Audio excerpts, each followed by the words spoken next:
Morning student, I am Sudesh Sharma from ASN high school. आज का topic science class 7 chapter number 10 respiration in organism. What do mean respiration?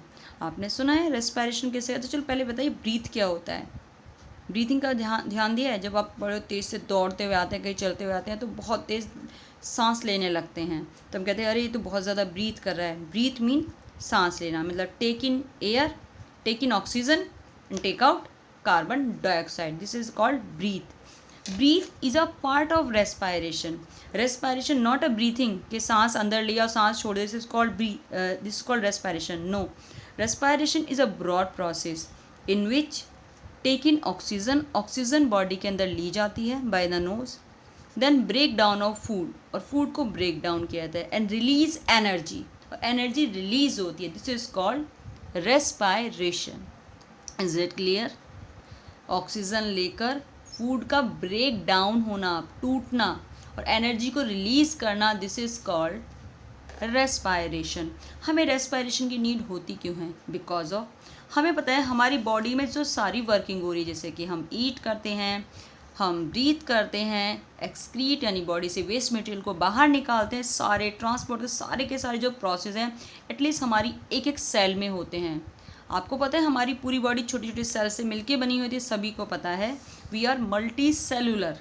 Okay, चलिए actually क्या होता है, इस पूरी हर एक सेल को वर्क करने के लिए एनर्जी की नीड होती है, और ये नीड कहाँ से पूरी होती है? आप सबको पता है, माँ पेरेंट्स बोलते हैं ना कि खाना खाया करो टाइम पे. क्यों?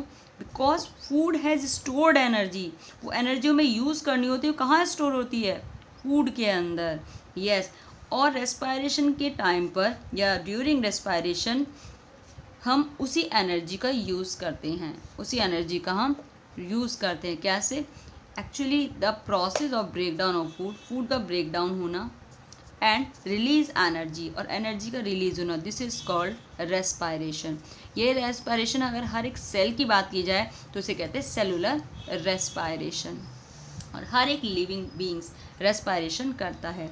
ओके, रेस्पायरेशन को 2 पार्ट्स में डिवाइड कर दिया गया, एरोबिक, एनारोबिक. एरोबिक रेस्पायरेशन जो कि ऑक्सीजन की प्रेजेंस में फूड ब्रेक डाउन हो रहा है, ग्लूकोज का हो या फूड का हो, जब ऑक्सीजन की प्रेजेंस में ब्रेक डाउन ऑफ फूड का ब्रेक डाउन होता है, दिस इज एरोबिक रेस्पायरेशन. और इसमें बनता है कार्बन डाइऑक्साइड, वाटर और एनर्जी रिलीज होती है. क्या क्या बनते हैं? ऑक्सीजन की प्रेजेंस में aerobic respiration, carbon dioxide release होती है जो कि बॉडी से जब हम गैस ब्रीथ करते हैं, गिव्स आउट गैस को बाहर निकालते हैं तो कार्बन डाइऑक्साइड रिलीज हो जाती है, वाटर बनता है और एनर्जी रिलीज होती है, जिसकी हर सेल इसी एनर्जी को यूज़ करती है. ओके, दूसरा है एनारोबिक रेस्पायरेशन. ऐसा भी फूड ब्रेक डाउन होता है किसकी? ऑक्सीजन की विदाउट यूजिंग, बिना ऑक्सीजन के. इसे कहते हैं एनारोबिक रेस्पायरेशन, और इसमें बनता है अल्कोहल, कार्बन डाइऑक्साइड और एनर्जी. कभी आपने नोटिस किया आपका खाना अगर काफ़ी टाइम के लिए बाहर रख दिया जाए तो धीरे धीरे उस पर माइक्रो ऑर्गेनिज्म वर्क करते हैं, तो एक फूड सड़ने लगता है, ख़राब होने लगता है, गंदी स्पॉइल स्मेल आने लगती है, बिकॉज ऑफ इसमें अल्कोहल बनता है. क्योंकि ये माइक्रोब्स हैं, ये ऑक्सीजन की एब्सेंस में फूड को ब्रेक डाउन करते हैं, अल्कोहल बनाते हैं, कार्बन डाइऑक्साइड निकालते हैं, साथ में एनर्जी को रिलीज़ करते हैं. एक थर्ड टाइप का और भी है रेस्पायरेशन. व्हेन आपको पता है हमारी मसल्स भी एनारोबिक करती है. हमें कहते हैं हमारी बॉडी में तो एरोबिक रेस्पायरेशन है, पर हमारी जो मसल सेल्स हैं एक टाइम पर एनारोबिकली रेस्पायरेशन करती हैं. व्हेनेवर जब हमें ऑक्सीजन की नीड तो ज़्यादा है, जब हम बहुत ज़्यादा एक्सरसाइज करते हैं, आपने ध्यान दिया हमारे ब्रीथिंग रेट बढ़ जाता है, हम बहुत ज़्यादा ब्रीथ करने लगते, बहुत ज़्यादा ऑक्सीजन लेने लगते हैं, कार्बन डाइऑक्साइड निकालने लगते हैं. क्यों? क्योंकि ब्रीथिंग रेट तो बढ़ जाता है पर ऑक्सीजन की जो लिमिट है वो कम होती है, ऑक्सीजन की सप्लाई कम होती है और एनर्जी कम बनती है. उस टाइम पे क्या होता है, ग्लूकोज ऑक्सीजन की एब्सेंस में लैक्टिक एसिड और एनर्जी में रिलीज होता है. लैक्टिक एसिड जिसकी हमारी बॉडी पे सुना है ना, क्रम्स आ जाते हैं, ज़्यादा एक्सरसाइज करते हैं तो क्रम्स यानी बांटे आने शुरू हो जाते हैं बिकॉज ऑफ लैक्टिक एसिड के कारण. लेकिन जैसे धीरे धीरे हम नॉर्मल होते चले जाते हैं या बॉडी के उस पार्ट में मसाज करते हैं, ब्लड का सर्कुलेशन बढ़ता है, जो धीरे धीरे लैक्टिक एसिड कार्बन डाइऑक्साइड और वाटर में चेंज हो जाता है और हम फिर से नॉर्मल हो जाते हैं. Okay, that called is breathing है क्या? Simply inhalation, exhalation. सिंपली क्या है ब्रीथिंग? क्या है? इनहेलेशन और exhalation. Inhalation mean take in air, indulge in oxygen in the body, body के अंदर एयर को लेना, ऑक्सीजन वाली एयर को लेना, inhalation, and giving out of the air rich in carbon dioxide, और कार्बन डाइऑक्साइड से रिच एयर को गिव्स आउट, बाहर निकाल देना, एक्सहेलेशन कहलाता है।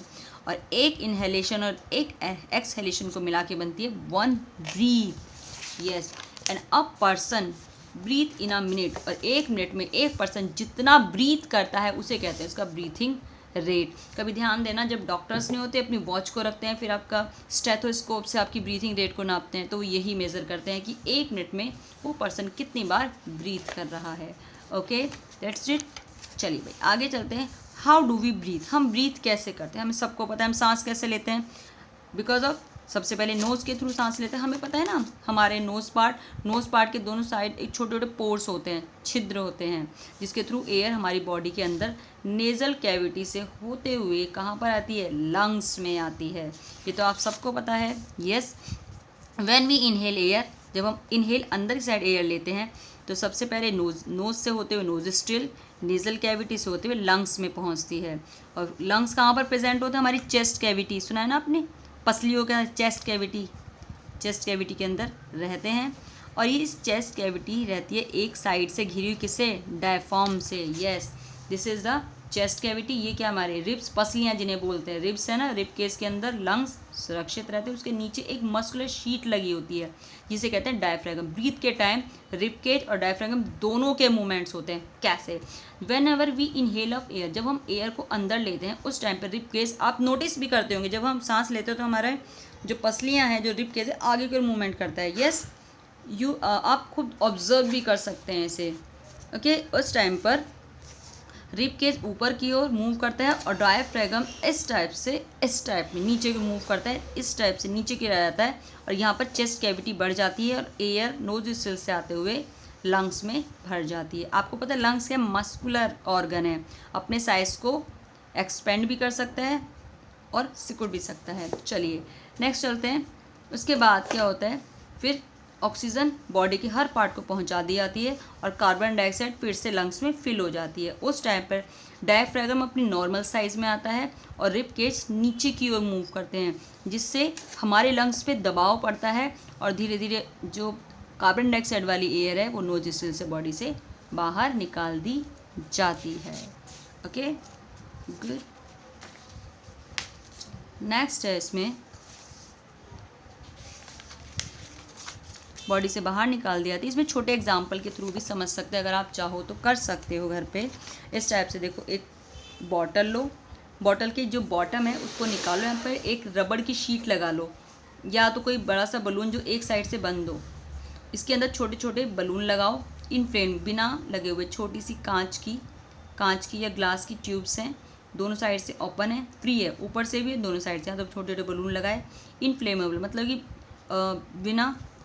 बिना गैस भरे।